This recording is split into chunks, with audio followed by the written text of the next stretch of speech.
එදා දීපංකර බුදුරජාණන් වහන්සේගේ පාදමූලෙදී බෝධිසත්වයින්ට අවශ්‍ය නම් තිබුණා උතුම් චතුරාර්ය සත්‍ය අවබෝධ කරගන්න.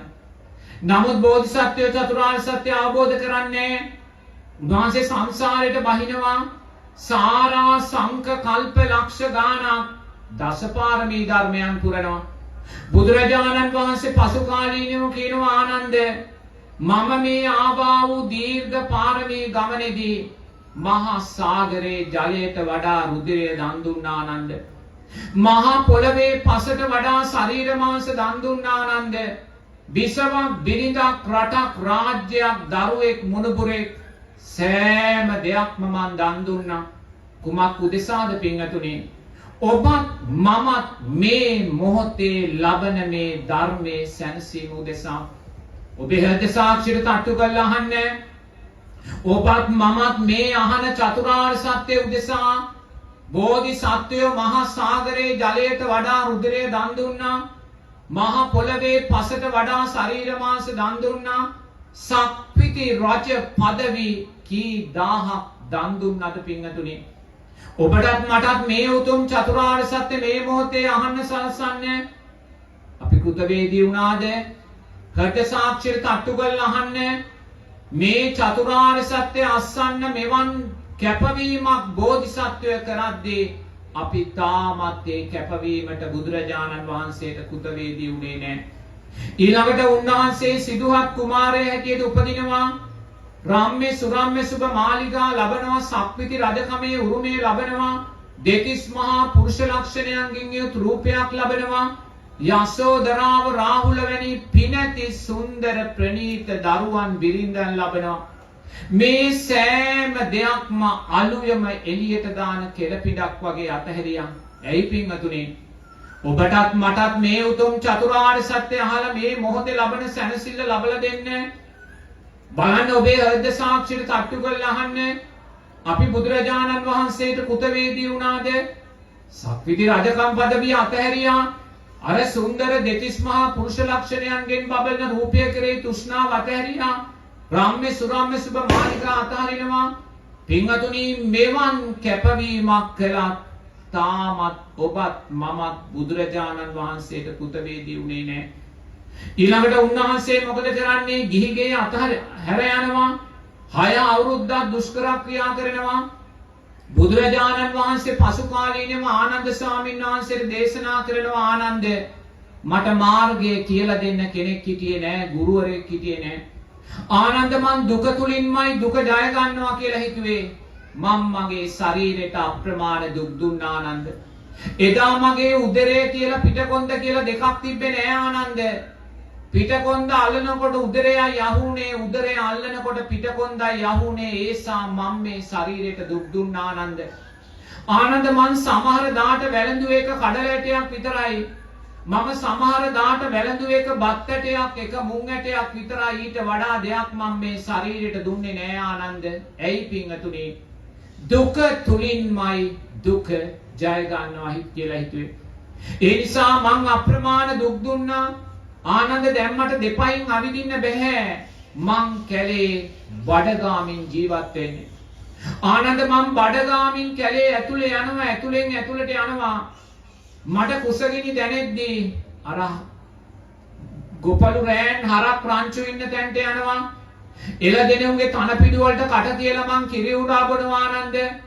ඒ එළදෙනුන් පයින් ගහද්දී සිහිසුන්ම මම වැටෙනවා. ආනන්ද මට සිහියේ ඉන්නේ සතියක් දෙකක් තුනක් ගිහිල්ලා. ඒ සිහියේදී ආනන්ද මට බඩ ගා ගන්නවත් පණ නෑ. මං අර හරක් ගාලේ දාලා තියෙන කහපාට අසූචි වළඳනවා හරක් පැටවුන්ගේ.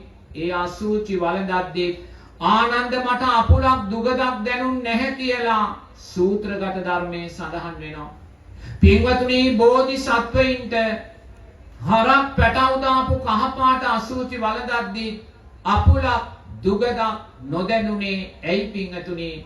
ඔබටත් මටත් මේ සැනසෙල්ල ලබලා දෙන්න. ඔබ තේරුම් ගන්න ඔබටත් මටත් මේ උතුම් චතුරාර්ය සත්‍ය සැනසෙල්ල මේ මොහොතේ ලබලා දෙන්න. බෝධිසත්වයෝ අරසා මහා දුක්ඛන්දරාවක් වින්ද පින්වතුනි. නමුත් අපි තාම බුදුරජාණන් වහන්සේට කෘතවේදී වෙලා නැහැ. දැන් බෝධිසත්වයෝ දකිනවා දුක තුලින් දුක ජය ගන්න බැහැ කියලා. උන්වහන්සේ මධ්‍යම ප්‍රතිපදාවට එනවා. සුජාතාවගේ කිරිපිඩු දානේ වළඳලා ජයශ්‍රී මහා බෝධි මූලේ වාඩි වෙලා චිත්තය අදිෂ්ඨානයක් ඇති කරගන්නවා. මොකක්ද මේ චිත්තය අදිෂ්ඨානය?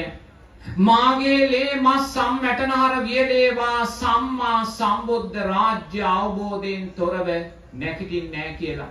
පින්වතුනි මොකද්ද මේ කරන්නේ? ජයශ්‍රී මහා බෝධි මූලෙදී ජීවිතේ මරණයට දානවා. මොකද ජීවිතේ මරණයට දානවා කියන්නේ රූප වේදනා සංඥා සංකාර විඥාන කෙරෙහි තෘෂ්ණාව අතහරිනවා. පංච උපාදානස්කන්ධය කෙරෙහි තෘෂ්ණාව අතහැරෙද්දී ජීවිතය මරණයට වැටෙද්දී චතුරාර්ය සත්‍යයක් උතුම් සම්මා සම්බුද්ධ රාජ්‍යයත් අවබෝධ කරනවා. එනම් බෝධිසත්වයන් වහන්සේ මේ උතුම් සම්මා සම්බුද්ධ රාජ්‍ය අවබෝධ කරන්නේ ජයශ්‍රී මහා බෝධි මූලෙදී ජීවිතය මරණයට දාලා ජීවිතේ මරණයට දාලා ලැබුවා වූ අවබෝධයක සුන්දර ඵලයකුයි ඔබත් මමත් මේ මොහොතේ භුක්ති විඳින්නේ. ඔබ මොහොතක් දැස් පියාගෙන දකින්න. බෝධිසත්වයින් මේ ආවා වූ දීර්ඝ පාරමී ගමනේදී මහා සාගරයේ ජලයට වඩා රුධිරය දන් දුන්නා නම් මහා පොළවේ පසට වඩා ශරීර මාංශ දන් දුන්නා නම් ලක්ෂ කී වාරයක් ජීවිතේ මරණයට දාන්නේ නැද්ද?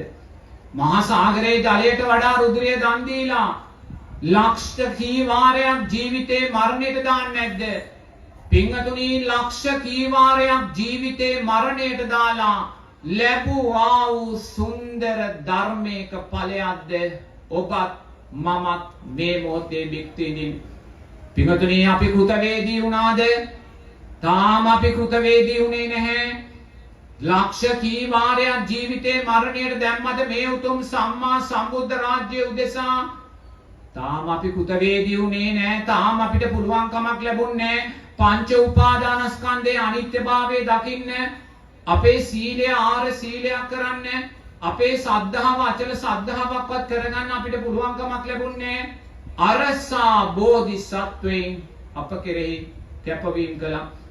පින්වතුනි උතුම් සම්මා සම්බුද්ධ රාජ්‍ය අවබෝධ කරලා බුදුරජාණන් වහන්සේ 45 වසරක් මොකද්ද කළේ? පින්වතුනි තමන්ගේ සිරිපතුල් වල කරගැටෙන තුරාවට දියපට්ටෙන තුරාවට ගම් නියම් ගම් සිසාරා වඩමින් චතුරාර්ය සත්‍යමයි දේශනා කළේ.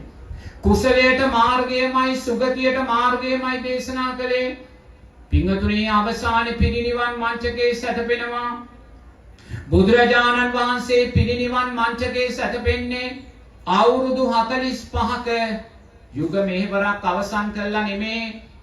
බුදුරජාණන් වහන්සේ පිරිනිවන් මංචකේ සැතපෙන්නේ සාරා සංක කල්ප ලක්ෂ ගානක පටිච්ච සමුප්පන්න යුග මෙහෙවරක් අවසන් කරලා.